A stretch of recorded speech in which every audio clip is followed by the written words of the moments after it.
I'd like to take some time to watch this video of a podcast I did recently, actually, today when I'm doing this, a couple hours ago. And it's a sweet lady who's a marketing expert, helps nonprofits and other people with their marketing. Um, and we talked about the government programs for not only business, but for individuals. And I think it's important now, particularly with the new administration coming in town. Trump is coming to town.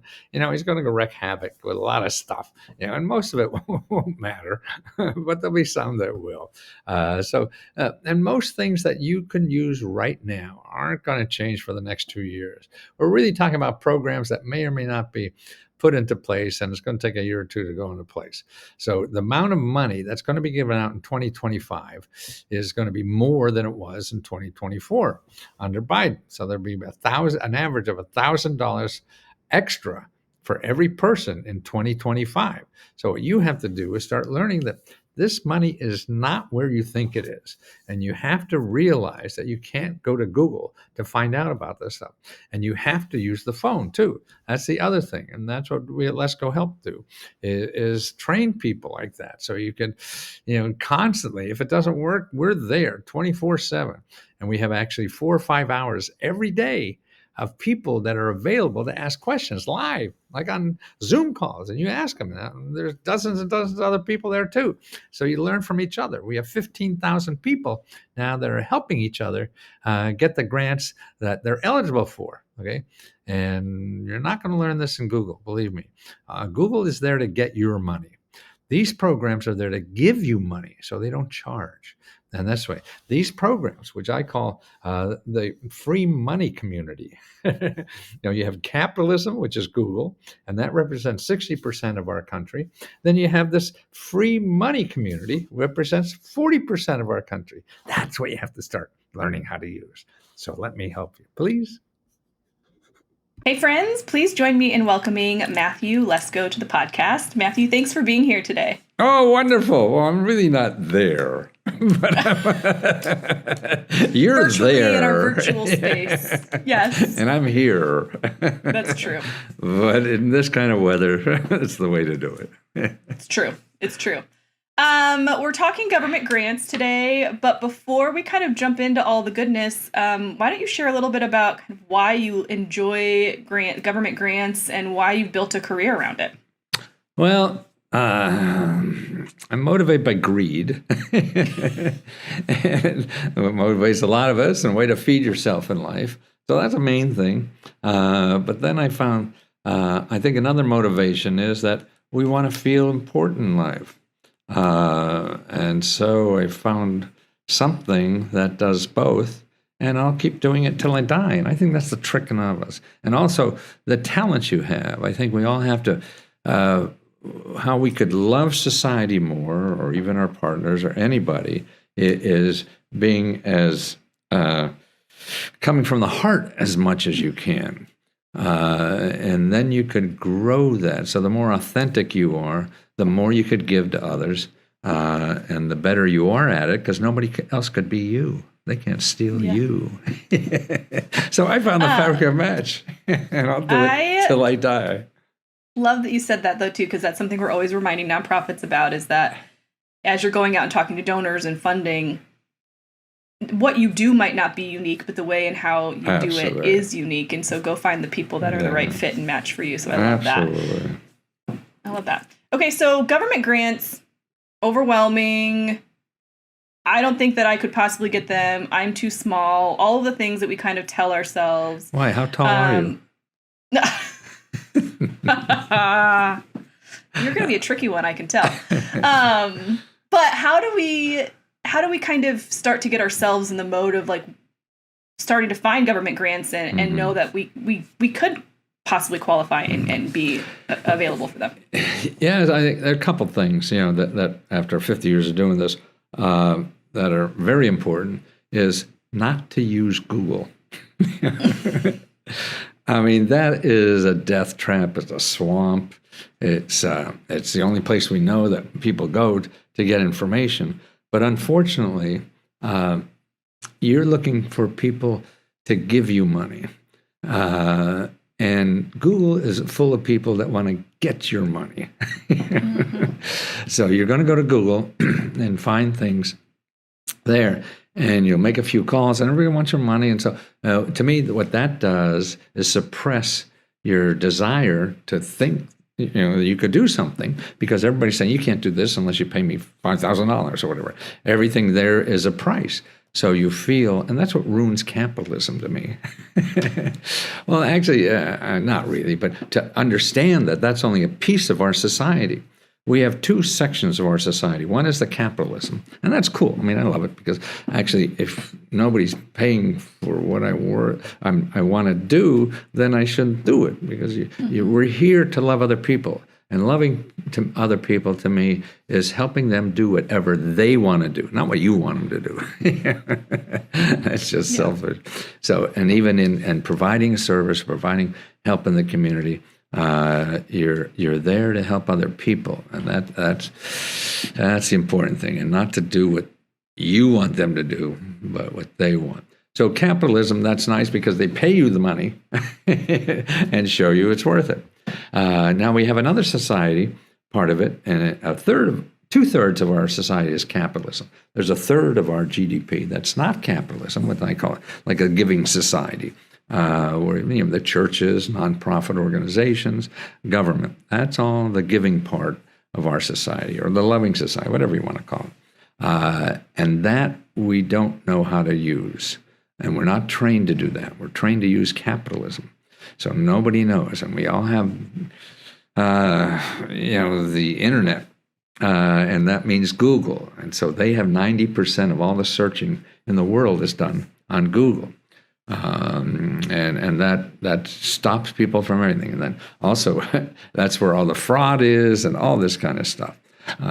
So it's just going nowhere. So you have to get out of there, and that's the important thing. So if you're starting a nonprofit, here's what I would do, because you don't know, what you want to do, but the problem with starting anything, you have to figure out what is out there that makes sense, are the right tools for you to do. I mean, it's easy to say, I just need $100,000 and that'll solve everything. But that's the wrong way to go at it, I feel, because there are other options, other things to do, and other ways to get money that you would never think of. So what you want to do is get help from people that help you find those things and do those things. And that's not by doing research to find the magic application. It's by finding people who do that every day and will help you for free. And they help you for free. And that's right. So a place to do that, the government is set up to grow your nonprofit, or to grow your business, or to grow your organization, whatever you have. SBA has a database of just those people. So you go to here, and if you want to do it now, you can. I'll show you. SBA.gov, and then /local assistance. Now, none of these organizations are SBA organizations. These are all nonprofit organizations that help you with any aspect of your organizations. You need legal help, you need financial help, you need marketing help, anything. And they're all free to do that. See, if you go to Google, and they're free. So you go to Google, you're going to find people that will say they're better, but they're going to cost you money, and so you probably won't do it. So they're the kinds of things I'm trying to let people know. And there's more than grants. I mean, 80% of the money that the government gives out is not even called grants. So that's why. So we work on what we think we know, and that's why our biggest challenge is getting over the shit we think we know, because it's wrong. The world, but we don't think that, and it's hard to, because there's some we know, some we don't. So you have to go out and do the reconnaissance work, to find out your options, because you have just one option. You think this is the option to do. It's not. So if you have a nonprofit organization, what you may not know, you have staff and what to do. Well, you can get money to train all your staff for free and hire staff and things like that. That has nothing to do with grants. They just pick up all the bills to do this. And that's from the Department of Labor. So nobody would think about that. And so you have organizations, again, here's another place you could go, is something called the Career One Stop Center. So if you're a nonprofit, it's careeronestop.org. See, everything that's giving you money or giving you help is going to be .org, you know what those are, the nonprofits, and .gov, government offices. They don't take money, they give money. So if you're struggling or trying to do something, without money, they're the only people you want to talk to. So if you go to careeronestop.org and make an appointment with a counselor there, tell them you have an organization, in your county or whatever it is, and how can they help you? And that's it. The main thing of using government offices is ask for help. Don't ask for money. You ask for help because you have no idea what the hell's out there. And they say, look, oh, no, we have no grants, sorry. But they have right. 20 million or something else, that will really help you. And the third thing I think I would do, no matter who I was or what kind of nonprofit, was every elected official you have. Okay, because they do that. They will put a bill in. I mean, I see the reports from congressmen and senators and things like that. Here, these are all the organizations we helped in our, all the people we in our constituency we gave money for, and they name them and whatever. You can see it all in. And that's also a good place when you see who got that money. If you're a nonprofit that helps nonprofits, hey, they just got a whole shitload of money. But anyway, if you go to a good place to find all that, and this is at the state level too. It's not only the federal level. So you probably have a dozen or more elected officials you could bang on the door. And that's another group of people that want to help you find money to grow. I mean, everybody else on Google is going to help you to get your money. And so if you go to commoncause.org and you put in your zip code and you get a whole list of them. And also what we've come to in our society, think that everything can be done on the internet. Everything can be, just give me an application to fill out and things like that. No, it's a people business. And it's more of a people business now than ever before because we got so much goddamn information. So this fire hose, and you don't know good, bad, or whatever. But people who do this every day, they do know what's good or bad. They're the people you want to talk to so you don't have, 200 million websites, and these are the two websites you want.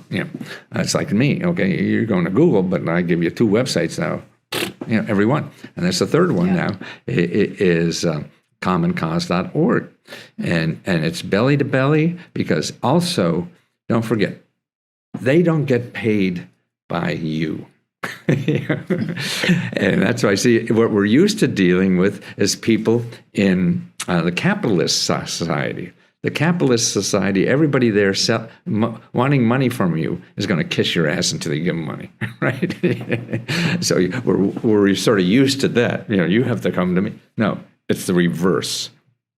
In working with nonprofits and government, you have to kiss their ass to get help because they get the same paycheck whether they help you or not. So the only power you have in that situation is you and your personality and kindness. People want to help nice people. They don't want to help assholes. Yeah. So but let's. I want to talk about this because,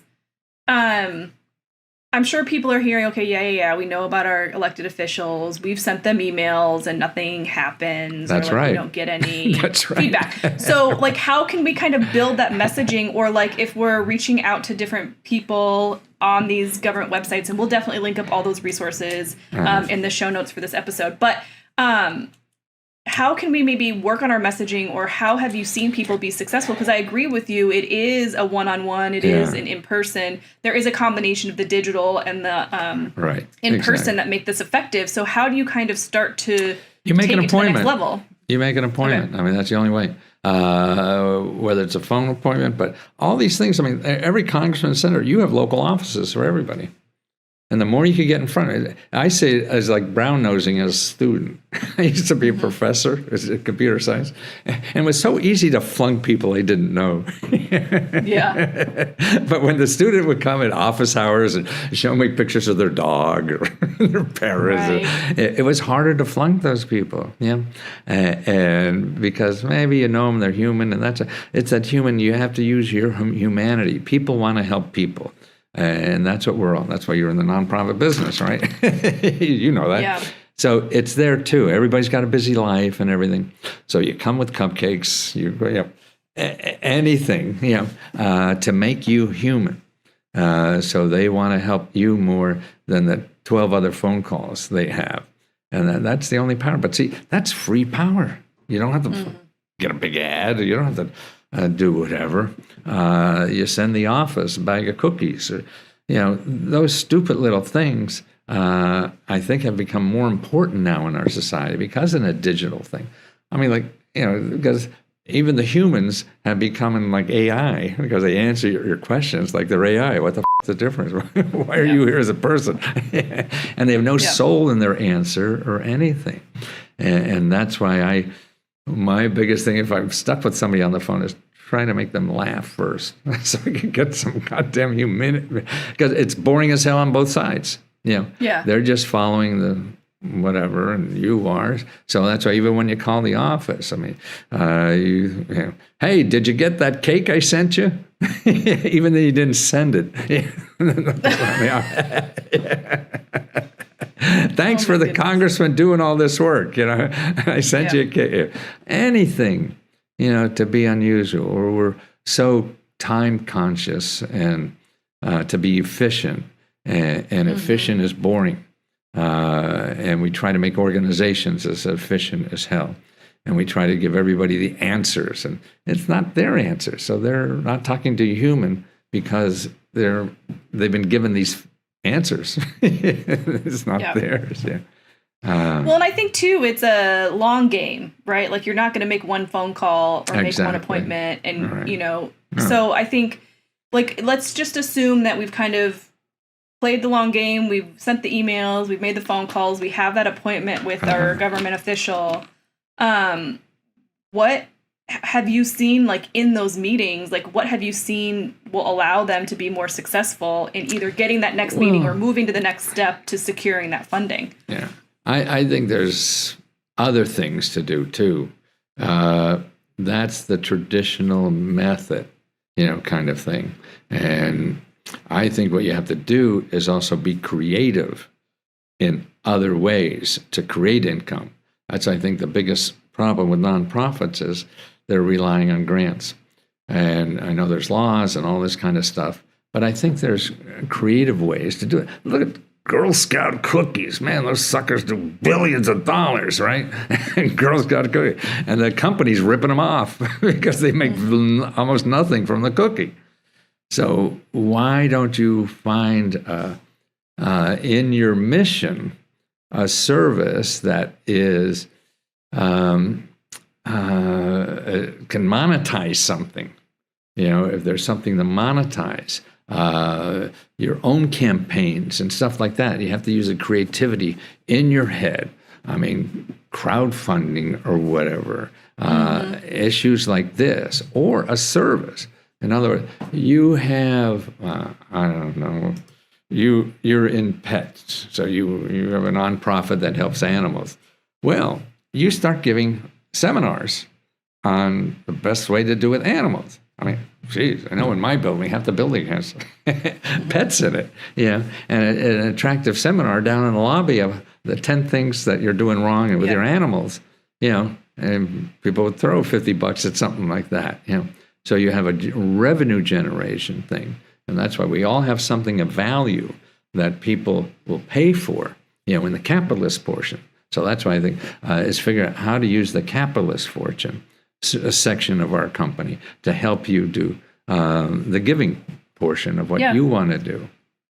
Well, and we talk about a lot of those strategies also on this podcast because I agree with you. We do need to have a multifaceted approach. But I want to keep this episode focused on grants because it's not something that we talk a lot about. So I love your idea is great and fantastic, and I think that's totally true. We need to have multiple streams of revenue. But if this is an area that we're trying to grow in, kind of if 2025 grants are something like government grants specifically are somewhere where we really want to kind of push forward, you've given some great tips for where to find different resources, but how do we kind of increase our chances of conversion and like actually getting those yeses is what I would love to hear about. I think that's personal relationships with the grantor. Never apply for a grant unless somebody says, yeah, you have a good chance. And I think too many people say, oh, this sounds like for us. Don't bother. Try to find somebody in that organization if it makes sense for you to waste your time on that to get pre-qualified or whatever before you waste any time. I mean, that's sort of, every situation is different, I'm sure. But I think no matter what, and we're trying to look for that magic, the 7 steps to doing anything. And I think a lot of times that's what ruins it, because you're trying to do something that may work for other people, but not for you. And that's why your authenticity is what you have to keep digging in, because particularly when you're in a stressful situation and trying to get that, then you're grabbing for anything. And that's good. I mean, that's not bad, because you're looking for ideas to spark something and create something new. But no matter what you do, it's really trying to your own authentic humanity. I mean, they're giving money to people, so that's why it's more the face-to-face, because then they trust you more if they saw you. Yeah, they're not going to run away to Acapulco with my money or whatever. So the more you can do that, I think, than anything else. And being pre-qualified. I mean, why? It's even government, for individuals, it's that. And also other ways to finance things through government programs. You, as a nonprofit, you could get contracts from the government. They give to nonprofits. So not only grants, but there's contracts. Now, here's another. It's called ApexAccelerators.us. Now, they're people that are free consultants that help nonprofits figure out how they could get contracts from the government. And again, that's professional people that get paid to help you get a contract, and will never charge you. So that's another thing. As opposed to the grant section, you have contracts, and there's more contracts probably, than grants given out. That's great. So many great resources. So if you're trying to implement and take a look at some of these opportunities, what's the lead time? And I know this is a very nuanced question, but as we're trying to think about our plans for 2025, if I'm like, okay, I'm gonna start going after some government contracts, I think that for my organization could be a really interesting fit. Right. When would I realistically, is it 6 months or a year from now? That's more some realistic. Things we want to work on that's quicker that we can do right now. And then there's things that we're going to put in the long-term planning for. Well, I think in all those can be either on contracts or grants. There may be quick, whatever. But if you want to do something,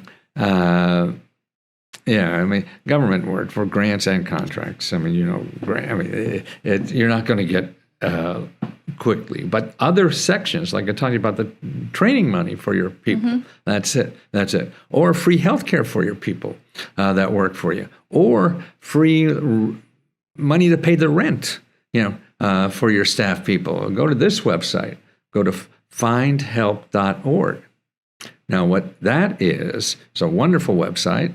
It's a Google for free money, particularly for living expenses. So if you have anybody on your staff that needs free legal help, they need healthcare help, they need home repair help, anything on their pets, a bill to pay their pets, or their car broke down, they can't pay, go there. You'll find another nonprofit or government office that gives money to do that.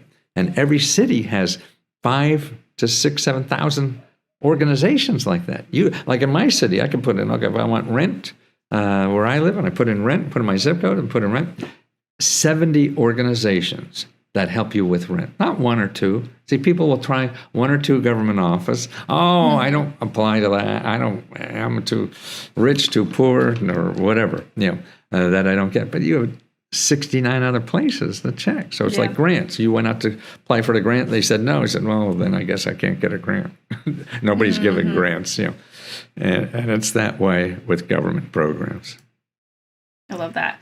Well, Matthew, you've given so many amazing tips and resources. And again, like I said, we'll have these linked up in the show notes at thefirstclick.net/287. Any last words of wisdom that you want to share with our listeners? Well, what I'm living through now is that trying to convince people that your heart is smarter than your brain. We just we go to experts and get all these because we need help. We don't know what what we're doing in life. So we'll grab some expert who does that. And they don't know either, and that's why I don't know what to do in my own life. What the hell gives me the audacity to think I could tell somebody else to do with their life? And the good stuff comes from your heart. Yeah. No, I love that. Well, Matthew, if people want to connect with you, learn more about you, how you support nonprofits, how can they do that? letsgohelp.com. Yeah, and that's a community of people, and I used to charge $10,000 and $20,000 for people like this, but there's only $20, and we build an organization now that I'm surprised by accident. Nothing. Nobody bought reference books anymore, so I had to figure it out. And where people help people get it, not me. I mean, we got like 12,000 people or more that help each other get grants, instead of just me telling her, I don't know. And they're more enthusiastic because they just got this, man, to share with people. So you can go to our website, and every day we have maybe 3-4 hours of live Q&A videos to people to ask their questions from people who already got this stuff. And that's just very pleasing to me. I love that.